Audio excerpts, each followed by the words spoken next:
Formula One has made its way back down under for the first time in over 2 years. And for the close to 500,000 people in attendance over the weekend, they got to see something quite special. Charles Leclerc is in rare air as he nets the first Grand Slam in F1 since 2010.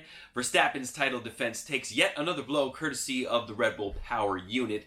And to everyone's surprise, George Russell is second overall in the driver's standing after grabbing his first podium with Mercedes. My name is James Nellis, and welcome to Another Race Weekend, Canada's F1 podcast.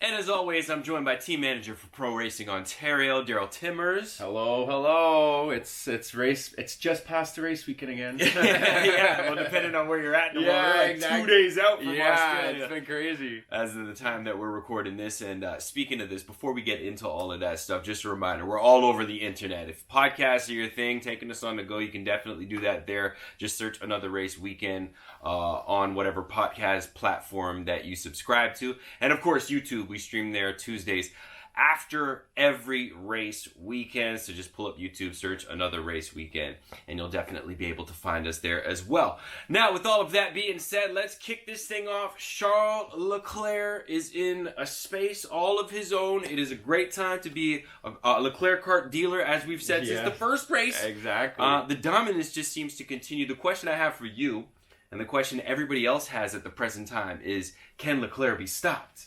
Honestly, he's driving like there's a whole new beast under him right now. Like, this race was almost a perfect race for him. I would say it is a perfect race, getting the fastest lap, pole, winning, leading most laps. Like, he just took over this weekend. And to have that to be that confident going into the rest of the season, having that big of a point lead going into the rest of the season after just 3 races, it's going to be hard to take him off his throne. And I think, right now, the only thing that they can do is, or the rest of the field can do, is try to just get into his head a little bit, to shake him up a little bit, to show that, you're human. You can make a little bit of a mistake, and we'll capitalize on it. That's the only way they're going to kind of slow Leclerc down right now, because he is on fire. Now, when you look at his driving, it almost looked like he had the race on cruise control. I mean, the most contentious part of the race was probably the start. He got away clean, and he was into corner 1 first, and that was pretty much it. You talked about the confidence. Like, what could stop him outside of reliabilities? Honestly, it's everyone else has to sort their stuff out right now. It's crazy to think that Mercedes is second in the constructors and second in the championship, and they're saying how horrible their car is right now. And I said this at the last podcast. That's scary right now. So if they sort their stuff out and start to show some pace, I think that's going to kind of shake up Ferrari a little bit, to be like, hey, you know what? These guys are starting to catch us. We have to keep our head down. The only thing that can really stop Leclerc right now is someone putting the weekend together to be faster than him. And right now, it's pretty much, the Red Bulls can just keep with them. They can show some quality pace over them at most. The race pace isn't quite there yet. And honestly, the only thing I think can stop him right now, besides reliability, is someone shaking it up a bit and getting in front of him right off the bat. And if they can have a really good start at the next race, or whoever it may be, and get in front of him to try to control his pace, I think that's the only way they can kind of take him down right now. If they allow him to lead through turn 1 and start taking back off again, there's no stopping him. It shows that he's on fire right now. He has the confidence that he just thinks he's driving perfect. And, even halfway, 10 laps to go, he's like, should I go for the fast lap now? And they're like, you already have the fast lap. Like, no one's going to beat your fast lap. What are you doing? And he's like, but that just shows how relaxed he is in the car, to be like, you want me to go for the fast lap? And they're like, no, you have it. Like, because he's just showing the pace he has. And this is the other thing about it, too, because you mentioned Mercedes just there. You mentioned Red Bull. For everything that we're able to see and decipher on the screen, the Red Bull looks the fastest car and the best handling car. I mean, Verstappen didn't quite come to grips with it throughout the weekend. It was a little touch and go in terms of handling dynamics. But when you look at things like porpoising and that, the Red Bull suffers zero from that, or at least this weekend at Australian Grand Prix.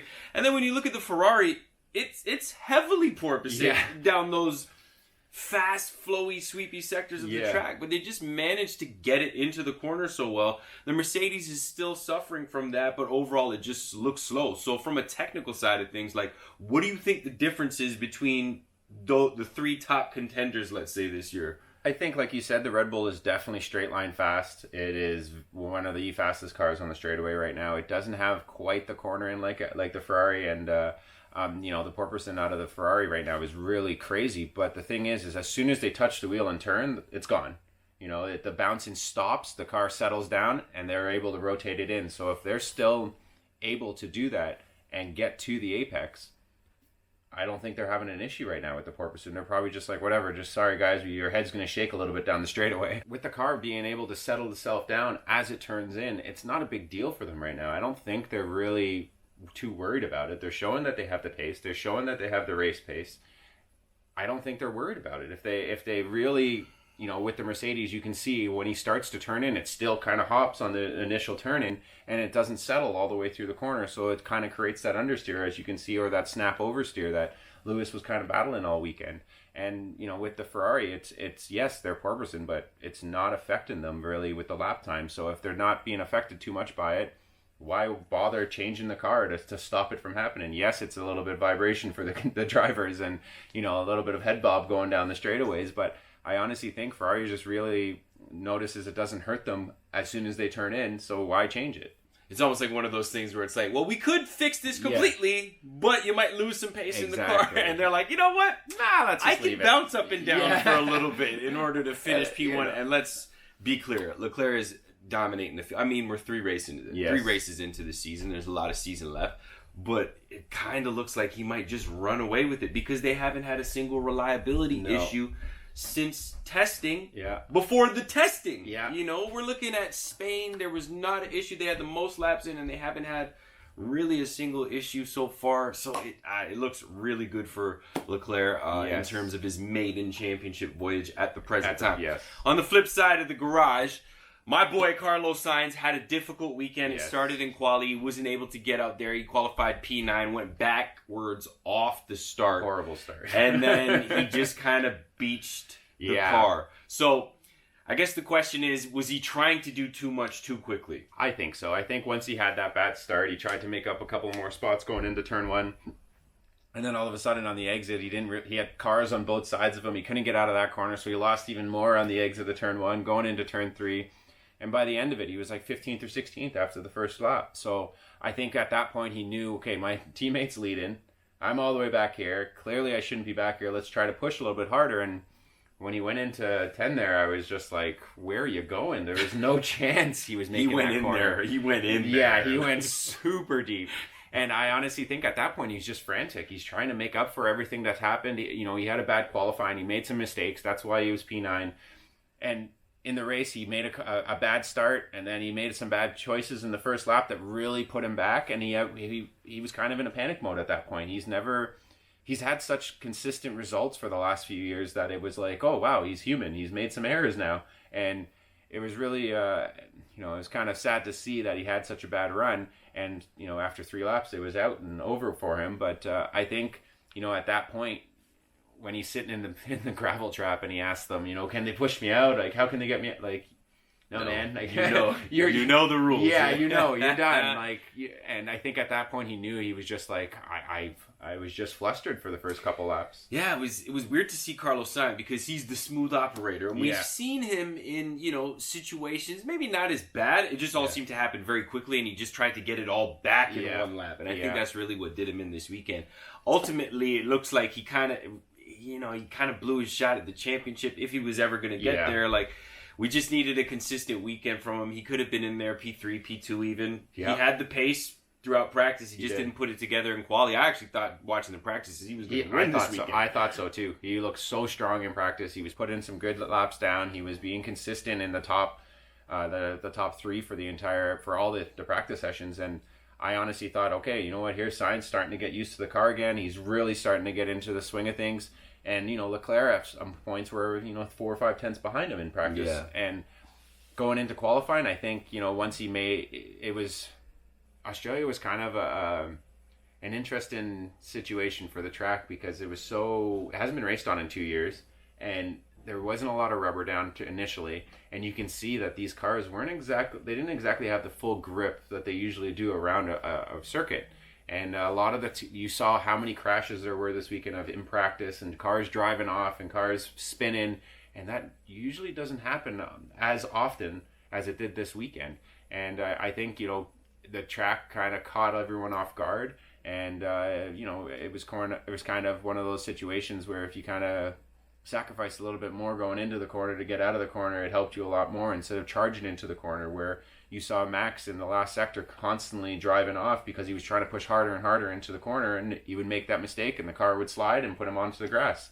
So I think in the end, I think this track just kind of caught a lot of people off guard, and it made for an interesting weekend. You're absolutely right, because we were just talking about Carlos Sainz overcharging it. We seen Max Verstappen end up in the grass after doing a full 360. Vettel crashed how many times? Crashed. Magnussen even. Magnussen overshot the corner one time.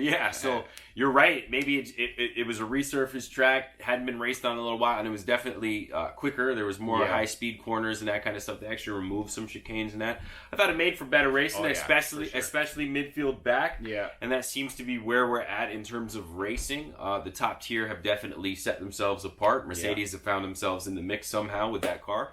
But let's shift gears a little bit, no pun intended, to Red Bull. Max Verstappen, reliability, Red Bull perform. They're not going to sell many engines right now. So with that being said, is this to be expected? Should they have expected this, or is it just hitting that much harder because it's Verstappen and he's looking to defend his title right now? I think it's just surprising that they're having these issues. And this weekend, I don't think it was a power unit issue. It was a hydraulic issue, and that's why the car caught on fire, because it was hydraulic fluids dripping all over the exhaust and everything and got it really hot. But still, there's all these small little reliability issues that they're having with the engine when the Honda was kind of bulletproof last year. It was fast and bulletproof, and according to the Honda engineers, they never really gave it the full juice. They never maxed it out. Exactly. So I think maybe with the car design, it might be having a little bit of an issue with the maybe cooling or how the motor is actually running inside of the design. But it's definitely shocking to see the Red Bull engine having such a problem, and all it was a rebranding over the winter. Right, because essentially they took a few of the engineers from Honda. They stole a few Mercedes engineers, but who knows? Conspiracy tin hat could be on. Maybe they're just over there for a little while. Oh, here we go. Red button. It's one of those things. At least this weekend, Checo was able to grab second place, and it didn't look like it was a total power unit thing. Or you're saying it's probably a hydraulic thing? Definitely car related. We see the same thing happen to Alonso, who we'll discuss a little later in the show as well. But Max is looking to defend his title. He's down bad. Like more than close to half, if not more than half of the points. He's pretty much said, you know what, we're miles behind. I don't think it's possible in the media. Like, how do you feel about it? It's really early in the season. We still have 20 races left. It's not like it's one of those situations where it's 3 races left, you're 40 points behind, 50 points behind. It's, all it takes is it's a big uphill, steep climb, but all it takes is for a couple of races where Leclerc doesn't finish, has a DNF from contact from a racing, and to be honest, people have been kind of really... We haven't seen we haven't seen a real incident yet this year. 3 races in early days. And Verstappen, if he starts getting a little bit desperate, he might be pulling some moves now to try to be like, hey, now you're in the losing situation, because if you crash out, that's 25 points that we can gain on you, or 20 points that we can gain on you. Well, I was waiting this weekend to see, or saying to myself as I watch things roll out, they're all buddy, great race, thumbs up. I was like, after the last race, I said, I can't wait till this gets chippy. It is going to get, I think, because it's going to get chippy. It's going to be very, very chippy. And I honestly think everyone's kind of started the season not knowing what their cars are going to do. There's so many unknowns, and everyone's just kind of getting settled down into the car to know what they can do and how they can battle. And I think you're starting to see more and more passes, more and more dive bombs, and the raciness is starting to pick up a bit more in that mid pack, especially. They keep referencing that it's a go-kart race again. Like, there's constant passing, people are blocking, people are racing each other now. It's not like the field spreads out, gets in the DRS line, and they just sit there. People are racing now. The thing about it too is when they're in the DRS line, they're in the DRS line together for laps. Like it was the two Mercedes and the two McLarens, until there was that first virtual safety car, or the first safety car, I should say, was signed. And they were just following each other. And it was like you couldn't break out of it. But that makes for good racing because all it takes is one mistake. Whether that be the guy leading the pack, the guy third in the pack. And then all of a sudden these orders start switching around, right? Exactly. And I think really, give it a couple of races and it's going to start getting hairy in that mid-pack. There's going to be some of those desperation moves to try to make something happen. And when they see Leclerc taking off like this, no one's going to let him just drive away for the rest of the season. They're going to start racing him hard to make sure that he can't break away. That there's a couple of corners where Max thought about it and didn't go for it and pulled back in. I think in a couple races, there's no pulling back in. It's going for it because if you keep letting him just take off, they know the Ferrari has pace right now. And if he gets into his rhythm, it's hard to keep up with him. Yeah. And I think really and truly in the next couple races, you're going to start seeing a lot of aggression from those drivers that are in the championship hunt with Leclerc to make sure that he doesn't keep winning. Because if he keeps winning, he's just going to pull away, and by mid-season, this championship's going to be over. Yeah. So, and these guys are not, they're not stupid when it comes down to that stuff. They know that they have to beat him. We're going to have to do everything in our power to make sure that we beat them. So there's going to be more games going to start happening. There's going to be the aggressiveness is going to start going up. And I think you're going to start seeing a lot more crazy moves to try to make sure that Leclerc doesn't win any more races. Right. And you mentioned the championship, quote unquote, racing Leclerc for the championship. Like, he is literally head, shoulders, maybe even half his body above everybody else right now. But P2 in the championship, to everyone's surprise. Wow. And we mean this in the most respectful way. Wow. Yeah. But George Russell, he's been quietly finishing P4, P3, and he's putting points on the board. What's the bigger surprise? He's in front of Hamilton. He's P2 in the championship, or he's doing all of this with that car. I think that the fact that he's in that car doing all of this, and you see Hamilton struggling. Yes, they're trying so many different things with both different cars. The cars aren't the same when they're driving them right now because they want to see what this setup and this setup is going to do and which one works better. You saw it at the last race, and when your teammate is a 7-time world champion, you are learning so many things off him during debriefs and small things that you can add to this whole thing. And it shows that, he kind of helped carry Williams to what it is right now. He helped develop that car to make it competitive, to get at least some points last year. It went from no points for years to get in several points last year because of Russell. And Latifi got a bunch of points for them last year too, but I think, George is a big part of that. And you can see when he's come into this Mercedes now with a car that he's kind of gone from a car that's not competitive into a car that's not competitive again. So it's just like an everyday race for him, where Lewis has to get over the fact that they're not the dominant car anymore. And I think it's kind of a mental hit for Lewis in that sense. And I think really George is just kind of like, I've been like this for the last 3 years. Who cares? Well, that's the thing. Like, even a bad Mercedes, as we said before, is still a step up from that Williams car that he's been racing around for 3 or 4 seasons. So, kudos to him, man. I mean, this is where it gets interesting. And we were just saying it'll get chippy at some point between teams and between drivers. But even within the team. And I noticed yesterday it looked like it started to get a little chippy on the radio. Because let's be clear, Lewis Hamilton is here to break a record. That's why he's racing. He ain't racing just to lap. He's racing to break this record. And the safety car screwed him yesterday. It hurt him. If that wasn't the way, if that didn't happen, he would have probably been in George Russell's spot in P3, right? I agree. Early in the season, he can't ask them to have Russell step out of the way. Exactly. But he comes on the radio and he says, "You guys put me in a tough spot." Now he's trying to clean it up after the fact, saying that, it was just I was driving, the car was overheating, yada yada yada. But that has nothing to do with you guys put me in a tough spot. So the question is now, is he unhappy? He has reason to be unhappy. But is he unhappy? And is he realizing that in regards to the championship, I'm the number 2 driver now? At this point, And if you look at the standings, he's not too far behind Russell. But at this point, we've spoke about it before. The teams look at, after 3 or 4 races, who is in the championship hunt, and they will push that car to be they will push George at this point because he's P2 in the championship. I think he has to realize, yes, I'm still in this championship hunt, just like George, because I'm not too far behind them.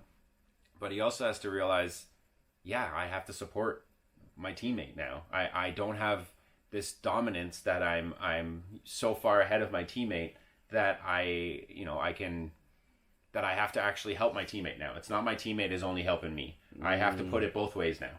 Now it's okay, I'm going to help George, and George is going to help me. Not, George, just support me and sit behind me. Right. He's got I think it's kind of, there's so much mental stuff going on with Lewis right now because, yeah, George is ahead of him in the points. He hasn't been in this situation in I don't know how long.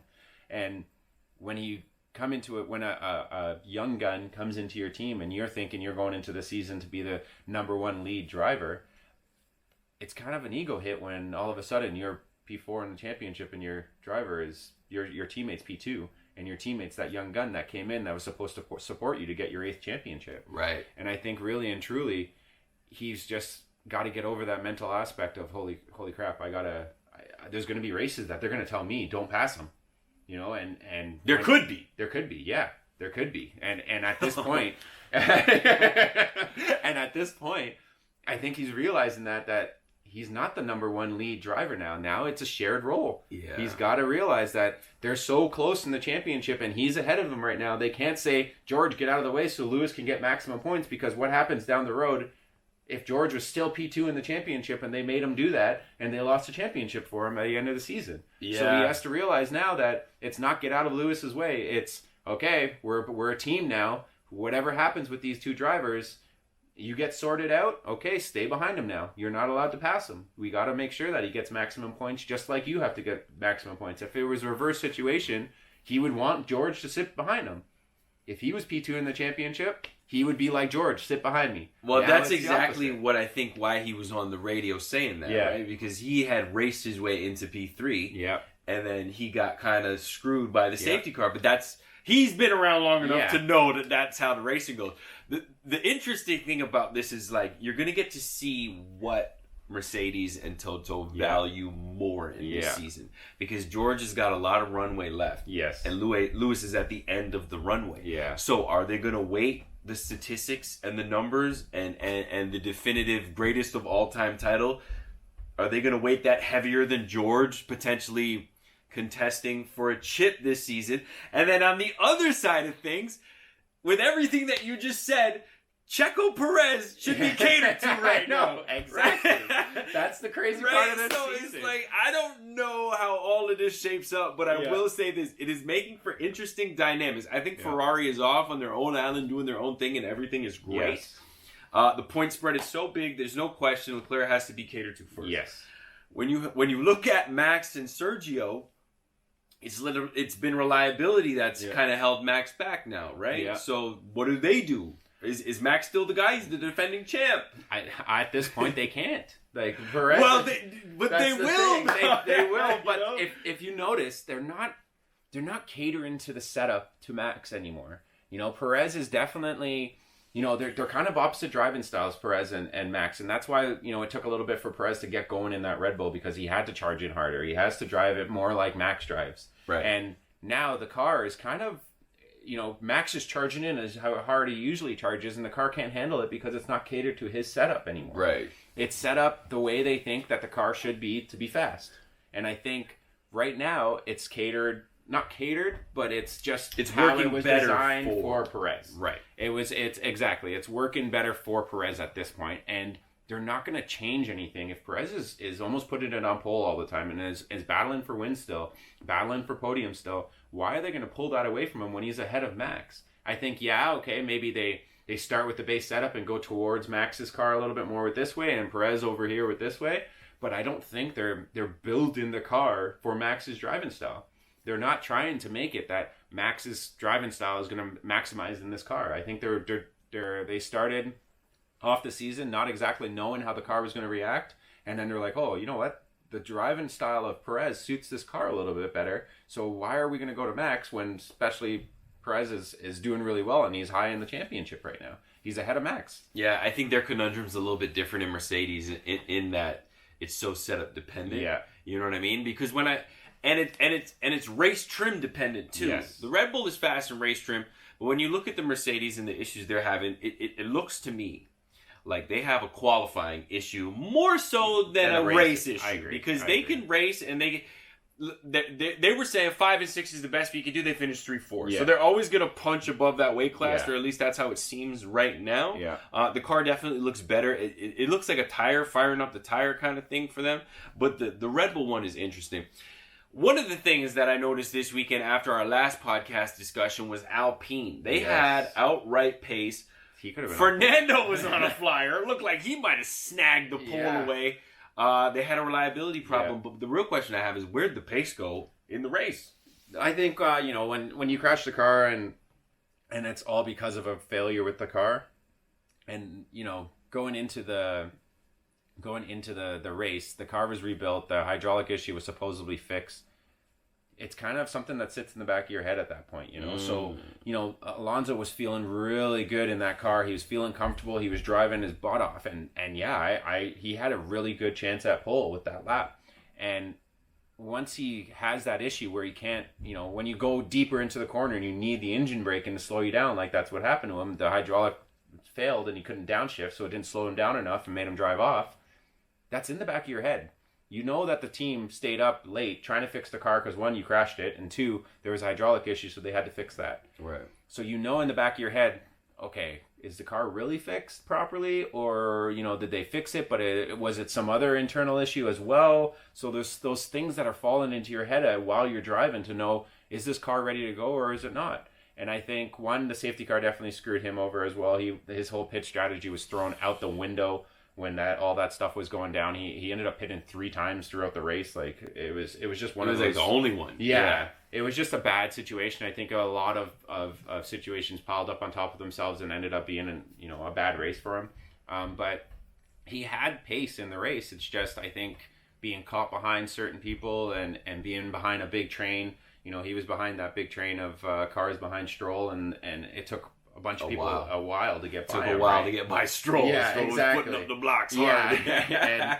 and when you see that, it's just, I think if he was in clean air and in the top 5 or where he was supposed to be, I think he would have been fine and battling up there. But I think at that point, they're trying to cater his pit strategy to get through the field more. And when all these safety cars and virtual safety cars come out, it kind of just throws your strategy out the window, especially the people that started on hard tires. So I think in the end, it was just a strategy thing that kind of didn't work out for them, and it kind of hurt them in the end. But I think they still have the pace. It showed that they had the pace. They were on fire through the whole weekend, especially in FP2 and FP3. They were so fast. Qualifying, like I said, he could have been on pole, if that hydraulic issue didn't fail. But yeah, I think at this point, Alpine is definitely the sleeper of the season. We'll see where that goes in the Constructors' Championship, of course. And speaking of Constructors' Championship, speaking of hard tires, my man Alex Albon, he would have rode that till the end if he could have. I was wondering what the penalty was, right? Because if they were kind of in there and it was a 5-second penalty, I'm like, they just gonna go to the end. Full DQ. Yeah, full DQ. I know. And then I was like, no, they You can't do it. So Yeah. I was waiting. I'm like, when are they gonna pull this guy in to change the tires? He went pretty much the entire, I think it was the last lap. Last lap they going pulled into in. the last lap. Yeah, he managed to come in and pull it out. P10 points on the board for Williams. First points since he's been back in the sport at F1 as well. It's just an overwhelmingly great story. But I want to talk strategy. Yeah. This is the type of stuff that Williams is going to have to do in order to put some points on the board. I agree. And what do you think the futures hold now that they've kind of rolled the dice a bit and Alex has been able to get something back for it? I think Alex is comfortable there. It's a less stressed team. When he was at Red Bull, it's a high stress team. It's a perform or die situation for that team. And for Williams, it's kind of like, okay, we know we're not battling for wins. We just want to get those points so we can keep developing our car and every year get better and better and better. And I think this is a great role for Alex, and it suits him well because there's no stress. Yes, you got to perform, obviously, but it's not like a do or die cutthroat situation where Red Bull will cut you if you're not performing. And I think this is definitely helping him have more confidence, be able to just do his own thing and drive now and not worry about the politics behind everything. Because in the end, he's there to just, drive the car, make sure they can get some points. And if they can get a podium, holy crap, that's unbelievable. That would be like a win to them. And, he's just more relaxed. You can see it even in the pits when he drives and when he's talking on the radio. It doesn't sound so stressed. He just sounds like he's having fun now. And I think that's huge for Albon because he can clearly drive. He has the talent. He just was put into a situation where, your teammate is now the world champion, and it's hard to perform when you have, one, the car's catered to one person, and two, you have a guy that is one of the best in the world as your teammate, and you have to try to beat him or support him the best you can. And there's a lot of stress when it comes to that Red Bull spot, and Perez is seeing it too. He's kind of at this point he has this year's contract, and that's it. He has to re-sign by the end of the year. I'd sign him right now. Yeah, exactly. To be honest, he's performing really well. Last year was kind of like hit and miss, touch and go with him. But this year, man, he is on it. It could be a car thing, whatever it is. Yeah. Whatever he did in the offseason, he's definitely taking care of business. A couple more questions. Quick note, McLaren, M&M. Mercedes McLaren had a back-to-back weekend that kind of impressed. Who do you think was more impressive between the two, Ricciardo or Lando? I'm going to have to say Ricciardo just because of, Lando has been put in laps together and showing that the pace was there. Whenever they kind of, in qualifying, he would pull one lap out of nowhere and put him in the top 10. Ricciardo was struggling a lot for the first couple of races. He couldn't get it really going. And the fact that he had such a consistent weekend, finished on the wing of Lando, and I guarantee they told him, don't battle each other, just let's get these points and sit there. And, he sat there and showed that he had pace with Lando the entire race. And I think that's the bigger surprise than Lando, because, Lando has been... like I said, putting things together, and I think really and truly he kind of catered to the car a little bit faster. And I think right now, with all the mental stuff going on with Ricciardo and how him not performing and the media is all over him, and to have such a good, strong finish at his hometown, I think it's going to be a big booster for him. And I really do think that then the rest of the season is going to look strong for them. Yeah, that was big to kind of find the pace in Australia after not being back there for a little while. So shouts out to McLaren. They're saying it's track dependent. Let's hope not, because it was nice to see them kind of in that top 10, maybe, different circumstances pushing for a podium. Hopefully they get back there. Overwhelmed, underwhelmed, surprised. All right. So the overwhelming, I want to say George, but I got to say Albon. I'm very happy that Albon finished in the top 10. He did the entire race out of 58 on one set of tires, right? Where Alonso pitted 3 times. What I mean? I'm super surprised that he was able to do that. It's overwhelming for me for sure. I'm happy he got, in his third race with William, he got the points. That one stepping stone of getting the points for the team is already conquered. So that's another weight off his shoulders to be like, look, I got you guys points already. Yeah. We're not the team that's not going to score any points throughout the year, and it's only the third race in. So now it's okay. So we're going to get our payout a lot better by the end of the season because we do have that 1 point. Right. If you have 0 points at the end of the year, you lose a lot of money because of it. Yeah. And there's a big stress relief now to say we got that 1 point. Look, we can get the good money by the end of the season. It will help us for next season. And now it's just like, all right, let's just pile more points on, and whatever happens from here. At least we got that point to get our payout, right? So I think get our payout to buy some more parts for my teammate. Yeah, exactly. Yeah.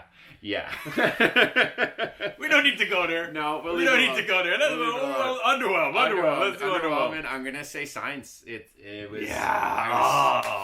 I was so surprised about what happened with him, and I couldn't believe that he had such a bad day and a half. It was just really 12 hours. Yeah, 12 hours. Just went out to lunch, and it was kind of I don't know. I don't know what happened to him. It just surprised the heck out of me to see him back there. And the surprise. Yeah, and the surprise. And the surprise. The surprise. I did overwhelmed, underwhelmed. You did overwhelmed, underwhelmed, and surprised. The surprise is going to be George. I have to say it. The fact that he was finishing P2, the fact that Mercedes is second in the Constructor Championship right now. There's a lot of twos around. Yeah. And it shouldn't be around. It shouldn't be. It does not make any sense that they started off the season not even thinking they could score points, let alone, and someone's been in the top 5 all the races so far. They've been mostly George. Yeah, George. Exactly. Yeah. So for him to be second in the championship, I said this last week, and that's scary. That is scary. The fact that Mercedes is second in the Constructors and second in the Drivers' Championship, because the car is getting better and better and better every race. It is. It's not like the first race where you looked at it and you're like, what is that thing? Like, it looks horrible. Now, yes, the car is still a little bit unstable, but the car is looking better and better and better. They have a little bit of a break now to go and develop that car even more. Yep. It's scary that they're not out of the hunt. And the interesting part about it, the break is about to go into the European stretch. Yeah. So all of a sudden, all these little parts, rather than start shipping them showing up. freight, over to Australia, Yeah. or into the Middle East, it's like, this is just down the road. Yeah, exactly. Right? So I think they were trying to maximize just to kind of catch this European stretch. And let's be clear, Mercedes will figure this thing out. Oh, yeah. They will figure this thing out. Yeah.